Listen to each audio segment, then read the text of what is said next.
Assalamualaikum warahmatullahi wabarakatuh. Waalaikumsalam warahmatullahi wabarakatuh. Warahmatullahi wabarakatuh. Selamat siang anak-anak. Siang, Bu. Siang, Bu. Selamat siang, Bu. Oke. Bagaimana nih kabarnya hari ini? Alhamdulillah baik, Bu. Oke. Nah, karena ini masih dalam suasana Lebaran ya, jadi Ibu mau mengucapkan minal aidin wal faizin. Mohon maaf lahir dan batin ya semuanya. Oke. Nah, sebelum memulai pembelajaran hari ini, mari kita berdoa terlebih dahulu. Oh ya, untuk di sini ketua kelasnya siapa ya? Nika, Bu. Oke, Nika, pimpin doa ya. Baik, teman-teman, sebelum memulai pelajaran hari ini, kita berdoa terlebih dahulu. Berdoa mulai.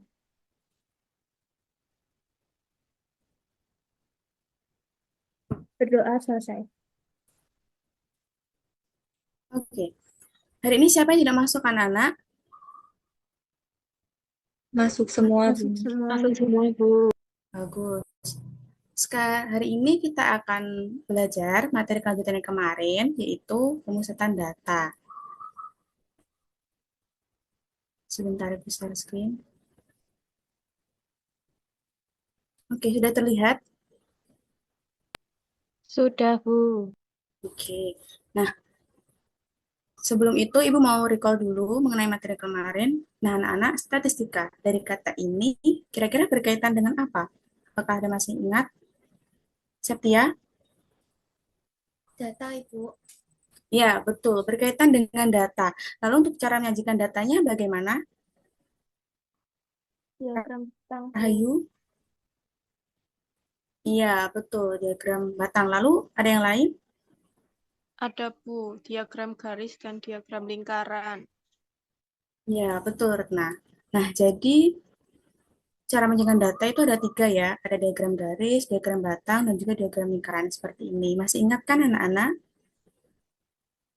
Masih, Bu. Oke, bagus. Nah, Ibu ada sebuah video. Nah, di sini Ibu akan memutar video, yaitu mengenai manfaat statistika dalam kehidupan sehari-hari. Disimak ya anak-anak.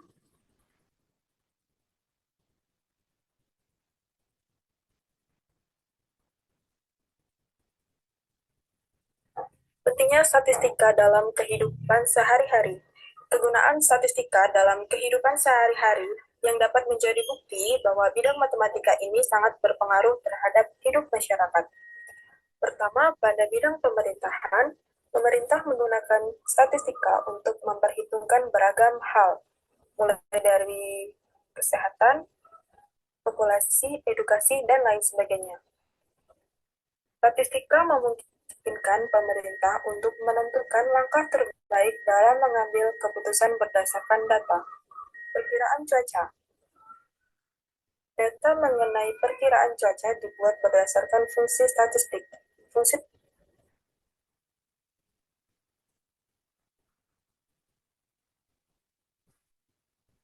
tersebut kemudian dan akan dibandingkan dengan kondisi cuaca saat ini, sehingga dapat diperkirakan cuaca apa yang akan terjadi dalam waktu yang dekat. Kemudian yang ketiga adalah digital marketing. Keberadaan Big Data menjadi kunci dalam menggali setiap informasi mengenai kebiasaan dan kesukaan pelanggan. Keempat, bidang olahraga. Hasil statistika ini dapat dijadikan perhitungan bagi pelatih dan manajer untuk mengetahui bagaimana performa pemain dalam setiap pertandingan, sehingga proses evaluasi pemain dapat lebih akurat serta memungkinkan penerapan opsi terbaik ketika ada kekurangan. Yang kelima, layanan finansial. Bank menggunakan statistik untuk memperkecil resiko saat memberikan pinjaman, menganalisis efektivitas finansial di pasar, serta memprediksi efek dari krisis ekonomi. Keenam, bidang transportasi. Statistika dalam bidang transportasi dapat mencakup dua hal, infrastruktur dan moda transportasinya seperti pembukaan atau pelebaran jalan dan tambal aspal saja. Terima kasih. Oke, setelah menonton video tadi, ada yang mau memberi contoh bagaimana statistika itu bisa membantu dalam kehidupan sehari-hari? Gita? Iya, Ibu. Dari video tadi disebutkan bahwa statistika bisa digunakan dalam dunia olahraga. Misalnya untuk melihat performa atlet berdasarkan catatan waktu lari mereka. Oke, ada yang lain? Saya Ibu, Ya, selain yang silakan. disebutkan Mbak Gita tadi, data statistik juga bisa digunakan untuk melihat tren harga barang atau cuaca. Ya, betul. Jadi anak-anak dengan statistika kita bisa eh, mengambil keputusan yang penting, ya, berdasarkan data yang ada.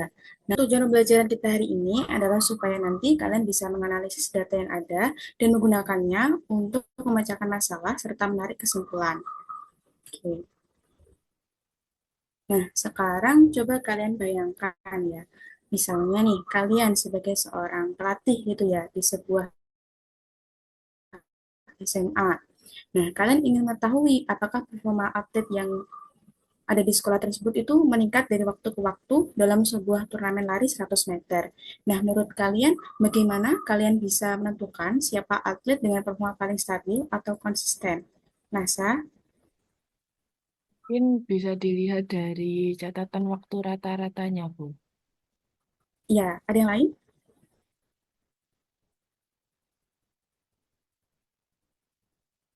Lina, bagaimana?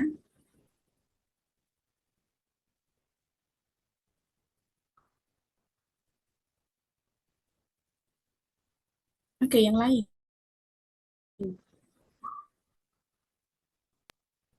Mungkin bisa juga dibandingkan dari hasil lomba dari beberapa pertandingan yang sebelumnya, Bu. Oke, bagus. Jadi anak-anak dalam statistika itu ada cara khusus untuk menentukan konsistensi data, yaitu dengan menggunakan ukuran pemusatan data seperti mean, median, dan juga modus seperti itu ya. Lalu dengan ukuran-ukuran ini nanti kita bisa melihat apakah waktu lari seorang atlet itu stabil atau enggak gitu ya.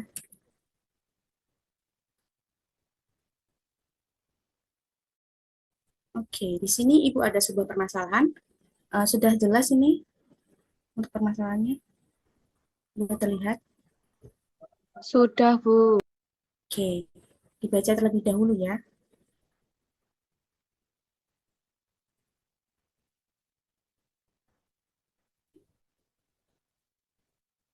Oke, bagaimana anak-anak? Bingung?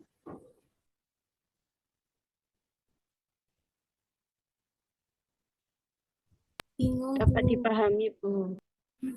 Oke, kalau begitu ini Ibu ada sebuah, ada LKPD ya, di mana nanti kalian akan mengerjakannya secara berkelompok. Untuk kelompoknya kemarin sudah Ibu bagi ya berdasarkan hasil asesmen diagnostik kalian. Nah, terus nanti kalian akan masuk ke breakout room sesuai dengan kelompoknya.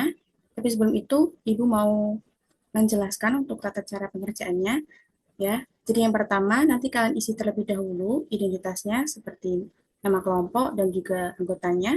Lalu setelah itu kalian baca dengan cermat ya LKPD-nya. Lalu untuk jawabannya nanti sudah disediakan di kolom. Oke. Terus kalau ada pertanyaan atau yang kurang belum dipahami gitu nanti bisa tanya ke Ibu. Nanti Ibu bakalan masuk ke breakout room kalian. Bisa dipahami anak-anak? Bisa, Bu. Bisa, Bu. Oke. Ini Ibu stop share terlebih dahulu. Silahkan kalian bergabung ke breakout room masing-masing. Oke, anak-anak. Oke, anak-anak bagaimana? Apakah Sudah, Bu. sudah paham? Oke, bagus. Sudah. Sudah Bu. Oke, gimana nih anak-anak? Apakah bisa dipahami? Sudah paham semuanya? Sudah, Sudah, Bu. Bu. Bisa. Oke, bagus. Oke, anak-anak diskusinya sudah selesai ya. Sudah, Bu. Oke, sekarang waktunya presentasi. Eh, Kelompok mana yang mau mempresentasikan hasil diskusi?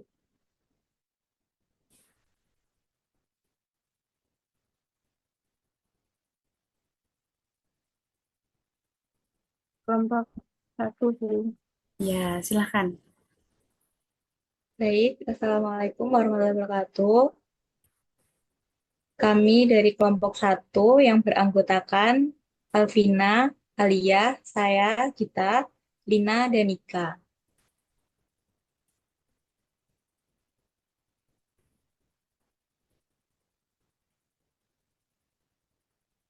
Nah, untuk selanjutnya akan disampaikan oleh Alvina.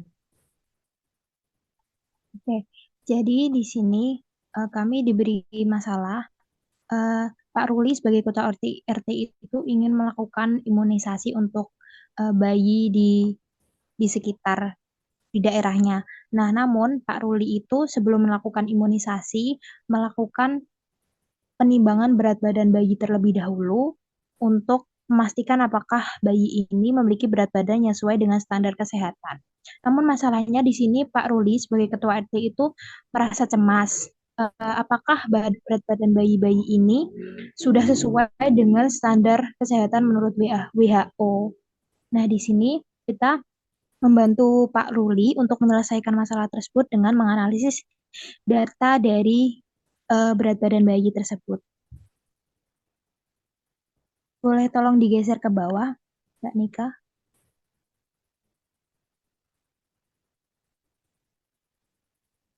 Nah, untuk yang pertama di sini, dari masalah tersebut, informasi apa saja yang kami dapatkan? Nah, dari masalah tersebut kami mendapatkan ada data berat badan bayi dari 10 anak yang ditimbang di puskesmas tersebut.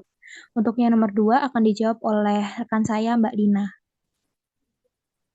Baik, yang kedua yaitu kita menemukan informasi dari berbagai sumber terkait cara menentukan mean atau rata-rata, median, dan modus dari suatu data. Nah, mean itu sama dengan jumlah data dibagi banyak data. Terus median pada poin A, jika banyaknya data ganjil, maka median itu sama dengan data ke N plus 1 dibagi 2. Terus yang poin B, yaitu jika banyaknya data genap, maka median sama dengan data ke N dibagi 2 ditambah data ke N dibagi 2 ditambah 1, terus keseluruhan dibagi 2. Nah, dengan N itu menyatakan banyaknya data. Terus selanjutnya itu modus. Modus itu sama dengan data yang paling sering muncul atau data yang frekuensinya terbesar.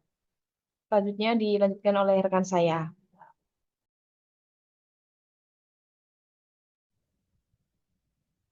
Selanjutnya, untuk penyelesaian masalah di atas berdasarkan informasi yang kami dapatkan, kami menentukan cara untuk mencari MEN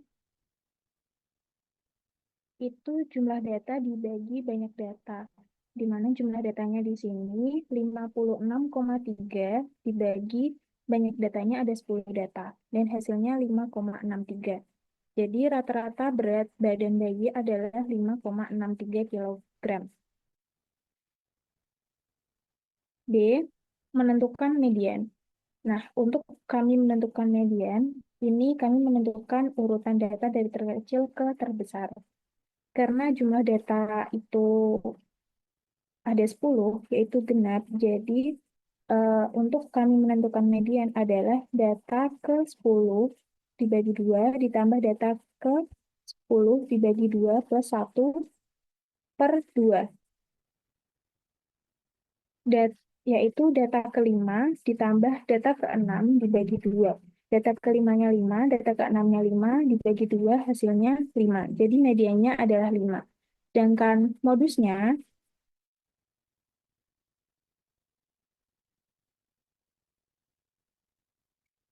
modus adalah 5 kg karena 5 kg paling sering muncul yaitu sebanyak 3 kali.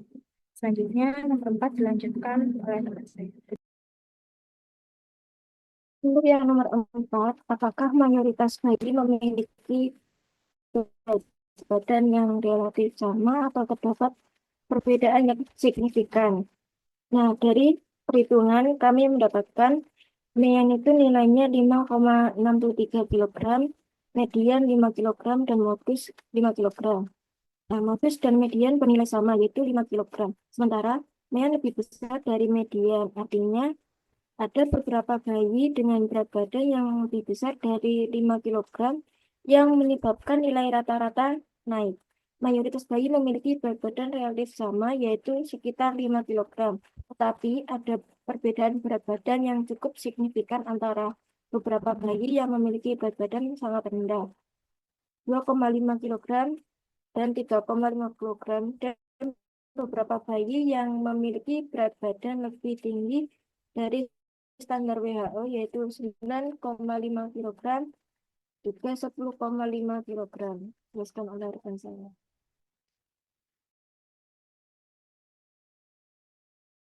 Selanjutnya, nomor 5 yang dapat kami simpulkan dari permasalahan di atas, itu sebagian besar bayi memiliki berat badan sekitar 5 kilogram sesuai dengan median dan modus.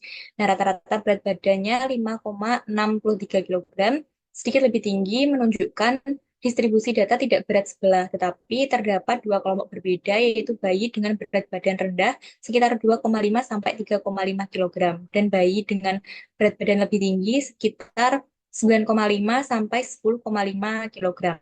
Oleh karena itu, beberapa bayi mungkin perlu pemantauan lebih lanjut untuk memastikan pertumbuhan mereka tetap sehat. Sekian presentasi dari kelompok kami. Terima kasih. Wassalamualaikum warahmatullahi wabarakatuh. Waalaikumsalam warahmatullahi wabarakatuh. Beri aplaus buat kelompok 1. Keren ya. Oke, dari kelompok 2, apakah jawabannya ada yang berbeda atau ada tanggapan?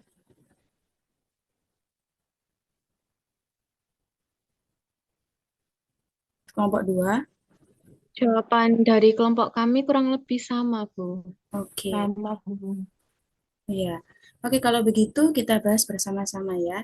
Nah, anak-anak, dari permasalahan yang Ibu berikan tadi, kita tahu nih bahwa data yang kita analisis itu adalah data berat badan bayi dari 10 anak, betul?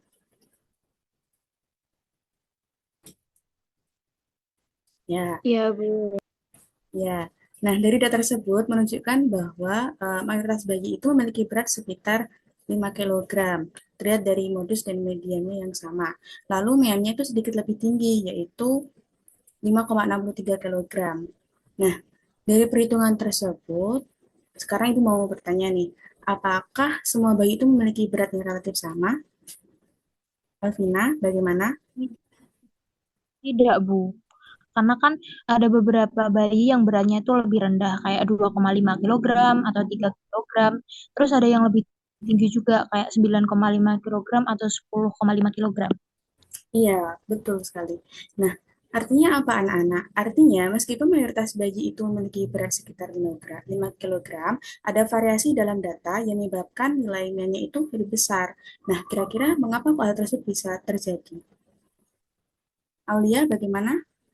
Izin menjawab, Bu. Mungkin karena ada beberapa bayi yang beratnya itu jauh lebih besar dari yang lain. Jadi nilai rata-ratanya itu juga ikut naik, Bu. Ya, betul. Nah, jadi anak-anak, hal tersebut itu menunjukkan bahwa nilai yang lebih besar dari mayoritas datanya itu bisa mempengaruhi nilai MIAN-nya, seperti itu. Nah, dari LKPD yang telah kalian kerjakan tadi, sekarang coba kalian bayangkan, misalnya nih, kalian sebagai seorang petugas puskesmas gitu ya. Nah, bagaimana kalian akan menggunakan hasil analisis ini untuk membantu Pak Ruli dalam memantau kesehatan bayi? Nika, bagaimana? Mungkin bayi yang berat badannya lebih rendah atau lebih tinggi perlu diperiksa lebih lanjut, Bu, supaya pertumbuhan mereka tetap sehat. Iya, betul sekali. Nah, anak-anak, dari sini kita bisa belajar nih bahwa statistika itu nggak hanya sekedar angka gitu ya, tapi bisa juga digunakan untuk membuat keputusan yang penting gitu. Misalnya dalam bidang kesehatan seperti tadi. Nah, maka dari itu statistika itu sangat berguna dalam kehidupan sehari-hari untuk memahami data dan juga untuk membuat keputusan yang lebih baik seperti itu. Oke, dari sini ada pertanyaan. Belum ada ya? Oke, kalau gitu eh, ada yang mau menyimpulkan mengenai pembelajaran hari ini? Kayak mean, median, modus itu seperti apa definisinya? Saya, Ibu. Iya, silahkan Septi. Jadi dari pembelajaran tadi, mean adalah rata-rata dari sekumpulan data, sedangkan median adalah nilai tengah dari sekumpulan data yang telah diurutkan dari yang terkecil sampai yang terbesar, dan modus adalah nilai yang paling sering muncul. Iya, betul sekali. Nah, Ibu nanti akan memberikan THR ya, nanti akan Ibu share di grup kelas, nanti dikerjakan ya, terus dikumpulkan di Google Classroom, oke? Ada pertanyaan? Saya, Bu, untuk batas pengumpulannya kapan ya, Bu? Oke, itu batas kumpulannya besok ya jam 12 siang. Ada yang lain? Tidak ada? Tidak.